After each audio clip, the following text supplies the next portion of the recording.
સુરતના લિંબાયત રમાબાઈ ચોક ખાતે ખુલ્લો છરો લઈ બે સગા ભાઈ બહેન પર જીવલેણ હુમલો કરનારા 3 આરોપીઓને પકડી પાડી સરઘસ કાઢતી લિંબાયત પોલીસ। ચપ્પુ વડે મારામારી કરતા હોવાનો વિડીયો વાયરલ થયેલ, જે આધારે કાર્યવાહી કરી નાસ્તા ફરતા આરોપીઓની ગણતરીના કલાકોમાં પકડી પાડતી લિંબાયત પોલીસ। નાયબ પોલીસ કમિશનર સાહેબ શ્રી ઝોન 2 તેમજ મદદનીશ પોલીસ કમિશનર સાહેબ શ્રી ડી ડિવિઝન સુરેશ શહેનાઓની તેમજ પોલીસ ઇન્સ્પેક્ટર એસબી પટેરિયા સાહેબની સીધી દેખરેખ તથા સૂચના મુજબ તથા સેકન્ડ પોલીસ ઇન્સ્પેક્ટર વીએ જોગરાણા સાહેબનાઓની સૂચના તેમજ ટેકનિકલ માર્ગદર્શન હેઠળ લિંબાયત વિસ્તારમાં આવેલ મીઠી ખાડી રમાબાઈ ચોક પાસે જાહેરમાં કેટલાક કિસ્સામાં ચપ્પુ વડે મારામારી કરી ફરિયાદીને ઈજા પહોંચાડેલ વિડીયો વાયરલ થયેલ, જે આધારે સદર વિડીયોમાં નાસ્તા ફરતા આરોપીઓને પકડી પાડવા તથા સદર ઇસમો વિરુદ્ધ કાયદેસર કરવા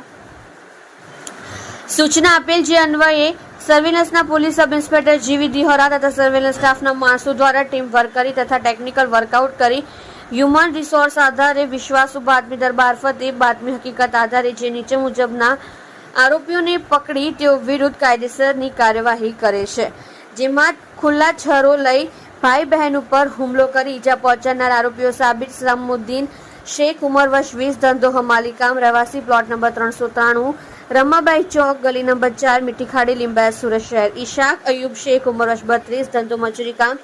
રહેઠાણ ઘર નંબર 235 ઇસ્લામી ચોક ગલી નંબર 2 30 નળ મીઠી ખાડી લિંબાયત સુરત શહેર। નવાઝ ઉર્ફે ફેન્સી મહેબૂબ